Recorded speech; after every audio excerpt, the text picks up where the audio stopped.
want to do that one more time? Just so Okay. we can make sure that it's on there? Jimmy, Jimmy, Rafferty, Jimmy Rafferty, Mayor of Pass Christian. If you could step back to right where you were. Okay. I had it. All right. Perfect.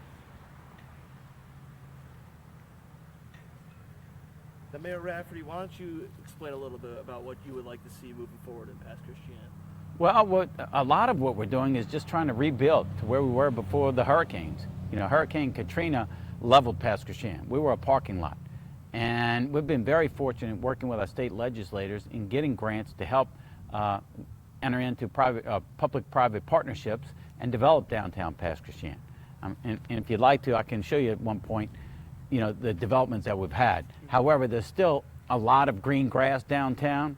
So I'm hoping to continue to work with our state legislators and get additional grants to help with these public-private partnerships and fill in the blanks to where we were before Hurricanes Katrina and Hurricane Camille.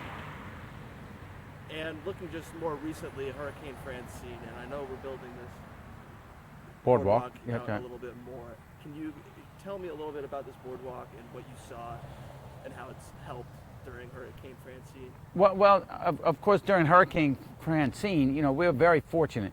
We really didn't have any damage, you know, in the city with the exception of at our harbor. We had a mandatory evacuation at our harbor, and we had 200 boats evacuated, and one of them that was inoperable ended up on the beach and then ended up on the shore, and then another one sunk. So really, and as far as the boardwalk, you know, the boardwalk performed beautifully, but then again, Francine was not really an item. What we did is we did have Hurricane Zeta and Ida. Those were really, you know, big storms for Pass Christian, and of course they were nothing like Katrina. However, we had over $5 million worth of damage in Pass Christian alone in Hurricane Zeta and Ida, $3 million of which was at our Pass Christian harbor. And looking forward, I mean, we've seen a lot of hurricanes hit Florida pretty hard. What if another hurricane hits Mississippi hard like Katrina did in the past? How are we trying to prepare for something? Well, like that? what we do is we have excellent people in place, and that's for sure. Like, for example, at our harbor, we had this mandatory evacuation for Hurricane Francine, and it's a good thing we did because 2 boats, in essence, sank. And can you imagine if we had not had this mandatory evacuation, we could have had, you know, a number of boats on, you know, could have been washed up on piers and things like, or some of our restaurants down at the harbor. So it's all about getting the right people in place. Our police, our fire. For example, during one of the recent hurricanes, our fire department had to rescue a boat that, you know, that broke down. So it's really, it's having the right people in place. That's who help us prepare for these storms. And what can we do to equip them the best they need to be to do their best? Well, what we do is we train. You know, we have, you know, our fire chief is our emergency operations director, and he's very experienced at what he does. And he's played a big role in helping Pass Christian's harbor get back from that $3 million worth of damage from Hurricanes Zeta and Ida. And it's really having the right people in place. You know, the police are very skilled. Our public works and beautification, you know, they help evacuate, you know, different parts of Pass Christian. So it's a great collaborative effort, and it's all about training and getting the right people in place. And now that that's locally, you have the right people in place, everyone's working together. Is there anything you'd like to see at the state level? Maybe we can work collaboratively. Well, I mean, we've gotten great support. You know, what we've had through MEMA. You know, that's the state version of FEMA. And, you know, we've had some issues with FEMA in the past whereby we just didn't have the continuity. But what we have is we have the right people in place to establish the right relationships with FEMA and with MEMA. And as a result to that, you know, we've had some great results coming back from those 2 storms. And is there anything you'd like to see from state legislators moving forward to help support Pass Christian develop more? Or is there anything that you'd like to see from them just to help Pass Christian in general? Well, I mean, we have. I've been mayor now for 3 years, and we've been very fortunate. It's all about relationships, and we've established those with our state legislators, and they've been very active. They're here. You know, they've been in, like, for example, you know, when we've had different things, they've been here. You know, Delbert Hoseman from St. Paul's, we got a $1.5 million grant for St. Paul's, which was a Catholic church for 100 years. It was destroyed by Katrina. For 19 years, there was nothing there, and not generating really any good for anyone. And we were very fortunate through our state legislators to get a grant, and then that served as really the difference with a public-private partnership. Delbert Hoseman came down for the groundbreaking ceremony, And now we're getting ready to build 36 townhomes. So that's 36 families going in and supporting our existing small businesses in town. So it's great, just the partnership that we have with our state legislators. And with those grants, from my understanding, you guys weren't required to match it at all? That's great. Well, in that one, we did have a 20% match. 20%. That was a Gulf Coast Restoration Plan grant, and that did require a 20% match on the part of the city. But we have been very fortunate to get other grants. Like, for example, we've gotten some to help repair the harbor from those damages, also to upgrade our piers from wooden planking to flow-through decking. We've also been very fortunate to get water and sewage grants, and that goes a long way. Those aren't that sexy, but that's really essential when your water and sewage hasn't been upgraded since the 60s. But we've been very, very fortunate, thanks to our state legislators, in helping Pasquotank come back. And so that's something that is getting updated, all the utilities and stuff? Correct, that's correct. Is That's there correct. anything, I know with the boardwalk, one of the main features was safety. Is there anything with the city that you want to get improved to improve safety for the residents? Well, I just think it's continued support. And by that, as we continue to rebuild, because if you go and take a look at Pasquotank, there's still a lot of grass here. And it's 19 years after Hurricane Katrina. So with continued support, I'm very confident that we'll be able to bring Pasquotank back to where it was before the storms. And as a result of that, I think that will help, enhance the attraction for people coming to Pasquotank, and also just helping making it safer. I just noticed the mic. Can we try to hide the wire a little bit? Like, Sure. I don't know if you could thread it up through like a button and then Okay. sure. Okay. All right. Sorry Sorry about about that. that. That's all right. No problem. Not a problem at all. Sorry about that. No, no worries. You can see I'm not that skilled at this, No, but no, you're all good. You're a natural goal right now. And there is a pin right like there. right here. If you Okay. squeeze this and then Okay. just put this right here like this. There you go. Now that'll keep it Okay. going. All right. Let's see. Is there anything that you would like to talk about that maybe I haven't talked about yet? Yeah, it's just here again. I mean, Mississippi is in great shape right now financially, and I think that as a result of leadership. We've had some great things that have been put into place. Tax cuts, things like that, enhanced teachers' salaries. That's been a big windfall for Pasquotank, because what we have right now, we have the 6th highest ranked school district in the state. And that's because we have the right people in place. We've also gotten the right support from our state legislators. They increase salaries for teachers. So now it's a very attractive field for people to move into. People want to be in that field, and as a result of that, we've gotten very high marks as a result of that. It's amazing. You can actually go to our high school, take college placement courses. You can enter college as a sophomore at Pasquotank High School. So that's just really, my hat's off to all those, the educators, administrators, legislators, and all who have helped bring this to fruition. And I think that builds upon something that's great about Pasquotank. Can you talk a little bit about what's the highlight of Pasquotank?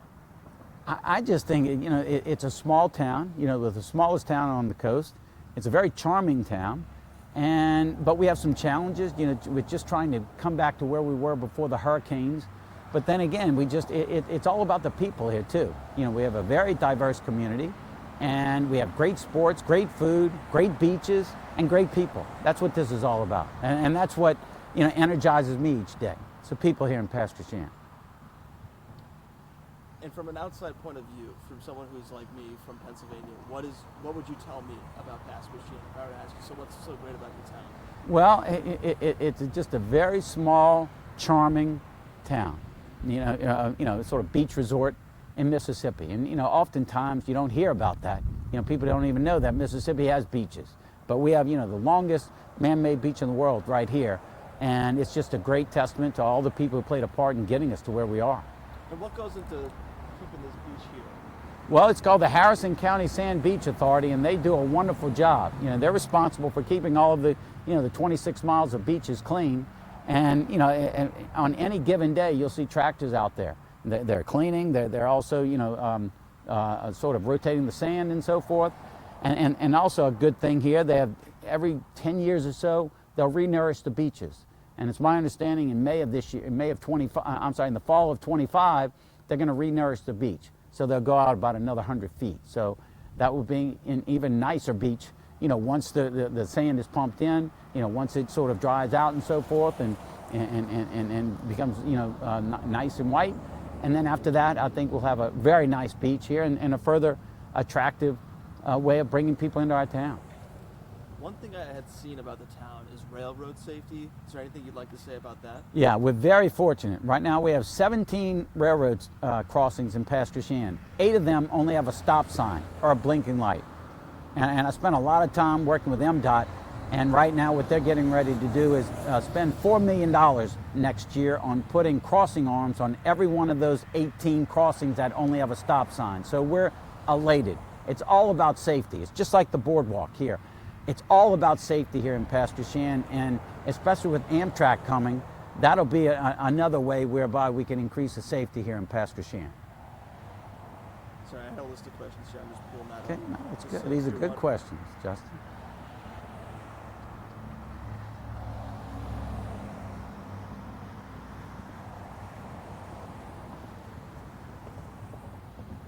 And are there any issues that you feel have gone continually unaddressed at the state level that you would like to see addressed for Pasture Shan?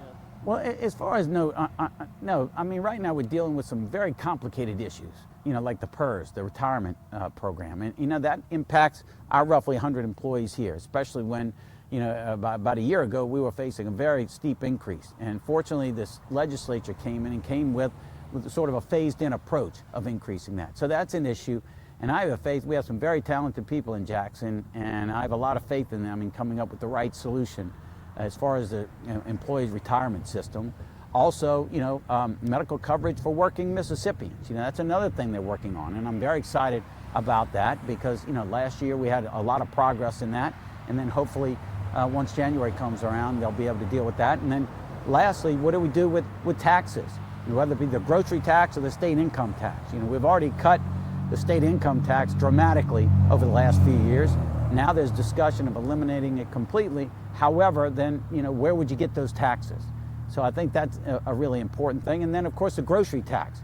That's a big challenge for Pasture Shan. We have a Walmart. We're very fortunate to have Walmart. It comprises about 2/3 of our sales taxes.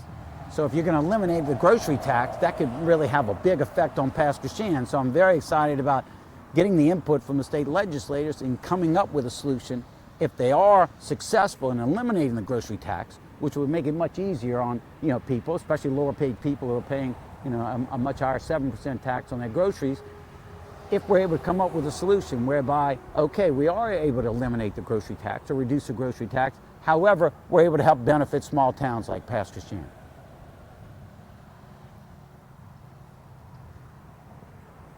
And how's healthcare around here? We're very fortunate. Pasture Shan, I think typically we probably have the oldest population per capita in the state of Mississippi. A lot of people are retirees and so forth.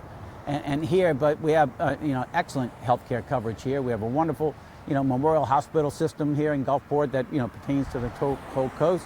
So I think we're in great shape there. What we did also, partnering with the Mississippi Municipal League this year, we've been working with this company called Better. They insure over 200,000 people. It's the Affordable Care Act. And we've also been extending that to small businesses here in Pasture Shan to make sure that if you're working in Mississippi that you're provided with health care coverage. And you talked a little bit about how the education system here has been very good so far. Is there any further support that you would like to see your school get? Well, I'll put it to, of course, we always, I know right now we would like to have, some additional facilities, but it's amazing. We just have, it's the people, and they've helped make it so special. And it's amazing, it's just even when I was much younger, the school system wasn't performing at the level that it is today. And it just, each year it just gets better and better. And they just have more, they're offering students a lot more. And it's just a wonderful, setup we have here in the educational system. And what is the main economic driver in Pasture Shan? Well, tourism. Tourism is a really big thing. As you look here at the harbor, we have restaurants down here. And really, the Gulf, that's our biggest attraction. We also have a very vibrant harbor. We were voted to be the #1 marina on the coast this year, which is a really good recognition for a harbor like Pasture Shan's. And, we have, shrimping, crabbing, and now oystering has come back. It's a baby step, But hopefully we've gotten great support from the Department of Marine Resources and also, you know, the state legislators, and hopefully we're going to bring oysters back and working with the Mississippi Sound Coalition. Hopefully we're going to be able to partner with the Corps of Engineers to stop the Bonnie Carey spillway from opening in the future and dumping all this fresh and polluted water in the Sound and killing our oysters. But right now we had the first year it's come back, and it's a great step forward. And with the oyster season, I had just done a couple interviews over at the harbor. With the Bonnie Carey spillway, I had seen recently that you guys had met up with some Louisiana legislators. Well, what happened? It happened last Thursday. What happened is that I bumped into Lieutenant Governor in Louisiana, Billy Nungesser. We happened to be on the same flight. I was going on my honeymoon, and I said, "Look, I've seen people all over, different people. We got to get people together in one room." So I said, "Look, if I'm able to host one in Pastor Shan, a meeting, would you come?" He said, "Certainly, Jimmy, I'll come." So I reached out to our Lieutenant Governor, Delbert Hoseman. He thought it was a great idea. And what we did is we brought both states together. So right now, it was actually a work session. This wasn't just a meeting to take pictures. General Joe Spraggins came with his plan. And this is how we work together and how we build a bridge with the Corps of Engineers, such that we're not adversaries, we're partners. We're joined at the hip with them to put forth a plan to work with the Corps and prevent the Bonnie Carey from being open in the future. And from my understanding, the Corps is undergoing a study. They're 2 years into a 5-year study evaluating their different operations. Yeah. What do you hope to see from that? Well, I think one thing we'd like to do, we'd like to get them to dredge the Mississippi River. And of course, one thing, we want to make sure that New Orleans is safe. However, I think if we do a more effective job of dredging the Mississippi River, then you won't have the need to open the Bonnie Carey spillway. As they did in 2019, they opened it for 6 months, and it dumped all that fresh and polluted water, and it killed all of our oysters.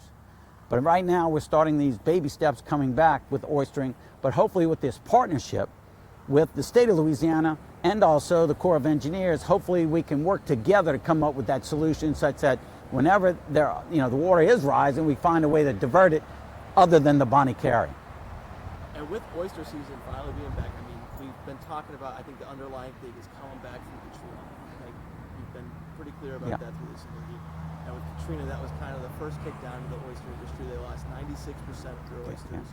And then in 2011, the Bonnie Carey opened, the BP oil spill, and then Bonnie Carey again.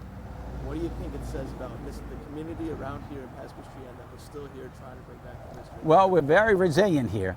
And you look at the seafood processors, we have, in essence, 4 of them down at the harbor. And, they're here. I mean, right now, but they've gone through a lot. I mean, right now we have about a third of the commercial fleet that we used to have.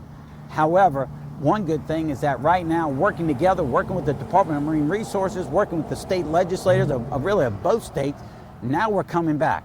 And let's just work together to keep that Bonnie Carey spillway from opening and killing our oysters in the future. Is there anything else you'd like to add?